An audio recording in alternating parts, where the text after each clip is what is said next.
Assalamu alaikum everyone. Welcome to my channel Study Line. Hope you all are fine.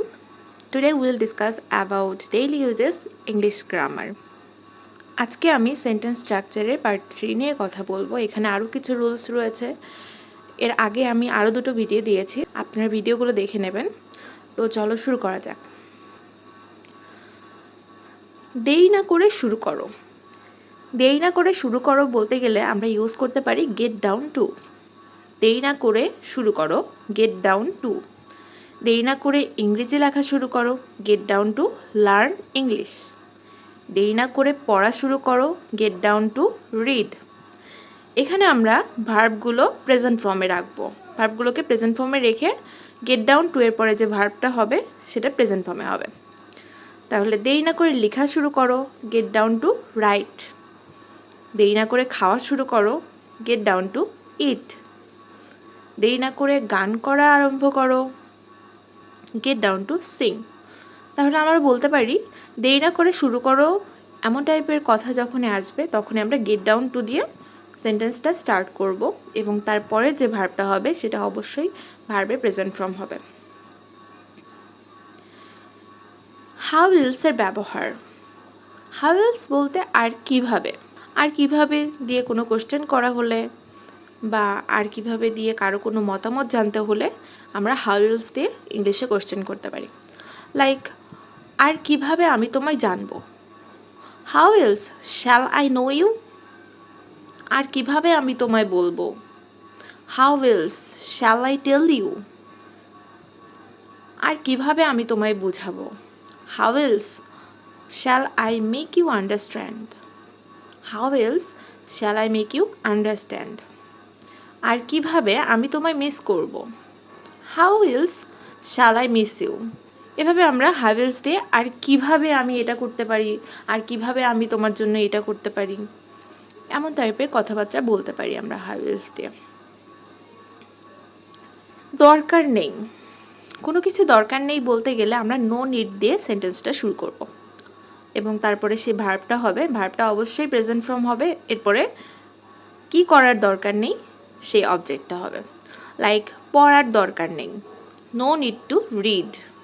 যাওয়ার দরকার নেই, no need to go. শেখার দরকার নাই, নো নিড টু লার্ন। এর সব ভার্বকে কিন্তু আমরা প্রেজেন্ট ফর্মে রাখছি। রান্না করার দরকার নেই, নো নিড টু কুক। বলার দরকার নাই, নো নিড টু টেল। অপেক্ষা করার দরকার নাই, নো নিড টু ওয়েট। তেমনি আরও কিছু বলা যেতে পারে। দাঁড়ানোর দরকার নাই, নো নিড টু স্ট্যান্ড। বসার দরকার নাই, নো নিড টু সিট। খাওয়ার দরকার নাই, নো নিড টু ইট। কাজ করার দরকার নাই, নো নিড টু ওয়ার্ক। বিশ্বাস করার দরকার নাই, নো নিড টু বিলিভ। সময় অপচয় করার দরকার নাই, no need to waste time. বন্ধ করার দরকার নাই, নো নিড টু স্টপ। কিন্তু যদি আমি বলি কাজটি বন্ধ করার দরকার নেই তাহলে বলতে পারি no need to stop the work. তাহলে কোনো কিছু দরকার নেই বলতে গেলে আমরা নো নিড দিয়ে সেন্টেন্সটা শুরু করব এবং নো নিড টু হবে অবশ্যই। নো নিড টু দিয়ে সেন্টেন্সটা শুরু করব এবং ভার্বের প্রেজেন্ট ফর্ম ইউজ করব। এরপরে চলে যাই পরের রুলসে। বাংলা শব্দের শেষে যদি ইয়া প্রত্যয় থাকে, লাইক পদত্যাগ করিয়া বা পদত্যাগ করে, করেও বলতে পারি, আমি এটা সাধু ভাষার ক্ষেত্রে বলছি করিয়া, নির্বাচন হইয়া বা নির্বাচন হয়ে, শিক্ষিত হইয়া বা শিক্ষিত হয়ে, এমন টাইপের যদি থাকে তাহলে ইংরেজি করার সময় হ্যাভিং বিন ইউজ করতে হবে। এটা অনেকটা ভয়েসের নিয়মের মধ্যে চলে যায়। অ্যান্ড V3 ফর্ম অর্থাৎ ভার্বের পাস্ট পার্টিসিপল ফর্ম ইউজ করতে হবে।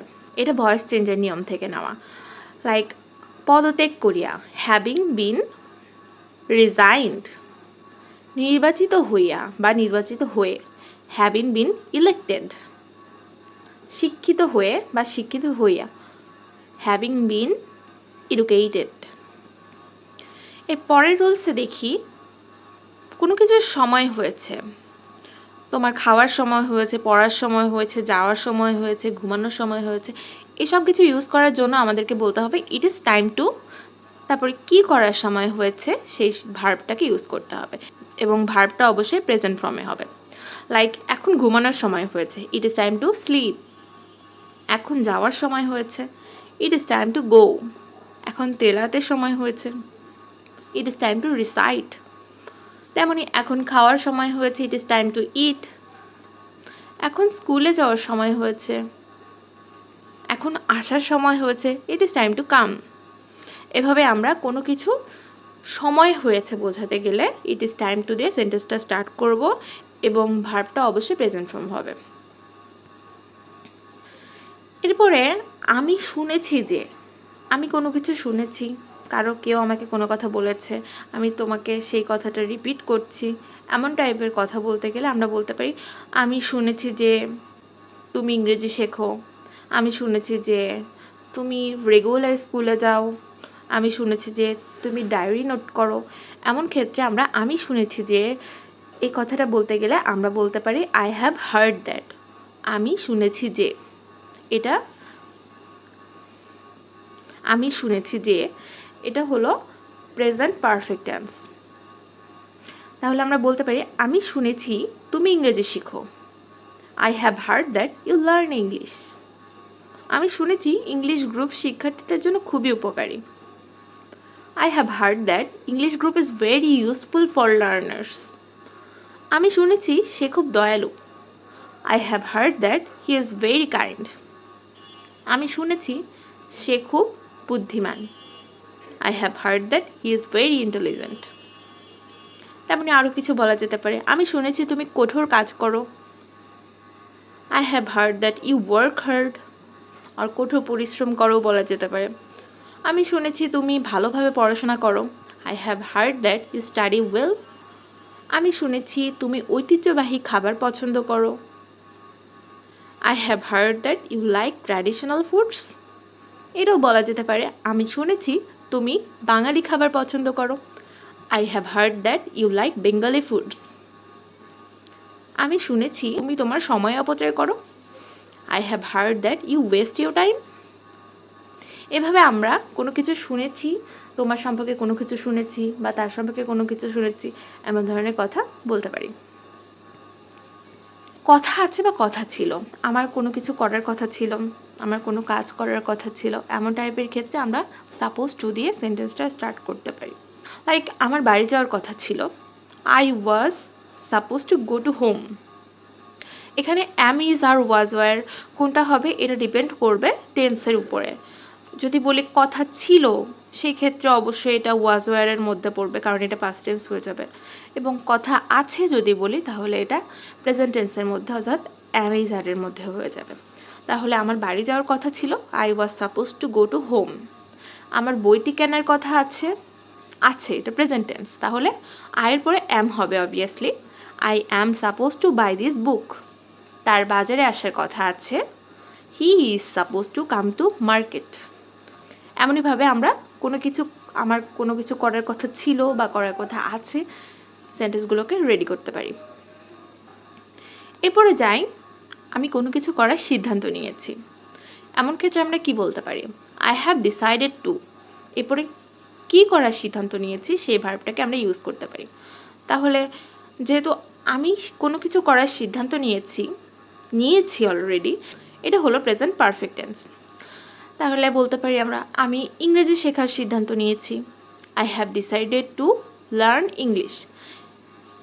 আমি নিজেকে পরিবর্তন করার সিদ্ধান্ত নিয়েছি, I have decided to change my self. এখানে কিন্তু আই হ্যাভ ডিসাইডেড অলরেডি আমি এখানে হ্যাভের পরে V3 ফর্মটা ডিসাইডেডের ক্ষেত্রে ইউজ করে ফেলছি, তাই এর পরে যে ভার্বটা হবে সেটাকে আমরা প্রেজেন্ট ফর্মে রাখবো। আমি কঠোর কাজ করার সিদ্ধান্ত নিয়েছি, I have decided to work hard. আমি গরিবদের সাহায্য করার সিদ্ধান্ত নিয়েছি, I have decided to help the poor. আমি আমার খারাপ অভ্যাসগুলি পরিবর্তন করার সিদ্ধান্ত নিয়েছি, I have decided to change my bad habits. এভাবে আমরা কোনো কিছু আমি সিদ্ধান্ত নিয়েছি এমন টাইপের কথাবার্তা আই হ্যাভ ডিসাইডেড টু দিয়ে সেন্টেন্সটা স্টার্ট করতে পারি এবং এর ভার্বটা অবশ্যই প্রেজেন্ট ফর্মে ইউজ করতে হবে। এর পরের রুলসটা হলো আমি কোন ধরনটা পছন্দ করি। এমন সেন্টেন্সের ক্ষেত্রে আমরা বলতে পারি আই লাইক দ্য ওয়ে। আমি কি পছন্দ করি, আমি কার কথা পছন্দ করি, আমি কার খেলা পছন্দ করি। এমন টাইপের কথাবার্তা আমরা I like the way he she you they বিভিন্ন সাবজেক্টকে ইউজ করে ভার্বটাকে প্রেজেন্ট ফর্মে রেখে আমরা সেন্টেন্সটা কমপ্লিট করতে পারি। তাহলে সেন্টেন্সটা কেমন হতে পারে? আমি তোমার কথা বলার ভঙ্গি পছন্দ করি। I like the way you talk. আমি তোমার কথা বলার ভঙ্গি পছন্দ করি। আমি তোমার হাঁটার ধরন পছন্দ করি। I like the way you walk. আমি তার লেখার ধরন পছন্দ করি। I like the way he writes. এখানে রাইটস কেন হলো? কেননা হি এটা হলো থার্ড পারসন সিঙ্গুলার নাম্বার, এবং আপনারা জানেন যে থার্ড পারসন সিঙ্গুলার নাম্বারের পরে অবশ্যই ভার্বের সাথে এস বাই ইএস যোগ করতে হয়। তাহলে I like the way he rights. আমি তার লেখার ধরন পছন্দ করি। আমি তাদের মারামারির ধরন পছন্দ করি, বা আমি তাদের মারামারি পদ্ধতি পছন্দ করি। I like the way they fight.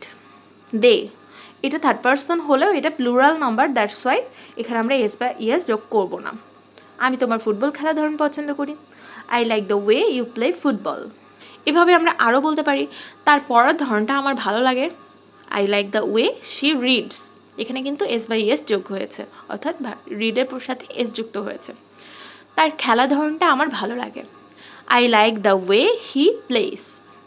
তার শেখানোর ধরনটা আমার ভালো লাগে। I like the way he teaches. এভাবে আমরা তো বিভিন্ন ধরন পছন্দ করি, সেক্ষেত্রে আমরা সেন্টেন্সগুলো রেডি করলাম। এরপরে যদি আমি বলি আমি পছন্দ করি না, আমি তার খেলার ধরন পছন্দ করি না, আমি তার কথা বলার ধরন পছন্দ করি না, তার লেখা আমার পছন্দ না, এসবের ক্ষেত্রে আমরা নেগেটিভ করতে পারি কি দিয়ে? I don't like the way. আয়ের পরে ডোন্ট ইউজ করে বলতে পারি। তাহলে আমরা কিভাবে সেন্টেন্সটা রেডি করতে পারি? তার লেখার ধরনটা আমার ভালো লাগে না। I don't like the way she rights.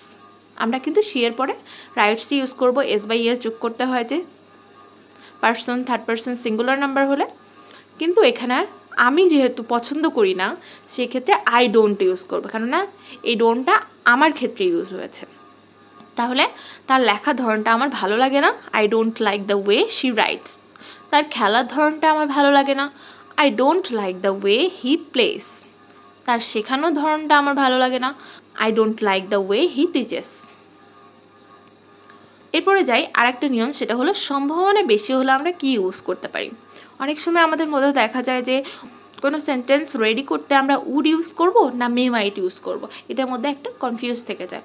তবে কোনো সেন্টেন্সের ক্ষেত্রে যদি সম্ভাবনা বেশি থাকে, তবে অবশ্যই আমরা সেটাকে উড দিয়ে সেন্টেন্সটা রেডি করব, এবং সম্ভাবনা যদি কম থাকে তাহলে সেই ক্ষেত্রে আমরা মে মাইট দিয়ে সেন্টেন্সটা করতে পারি। লাইক আগামী মাসে আমি ঢাকা যেতে পারি, মানে আমার এখানে ঢাকা যাওয়ার সম্ভাবনাটা বেশি, তাই আমি বলতে পারি I would go to Dhaka next month. এখানে আমার সম্ভাবনা বেশি হয়, আমি বলবো I would go to Dhaka next month.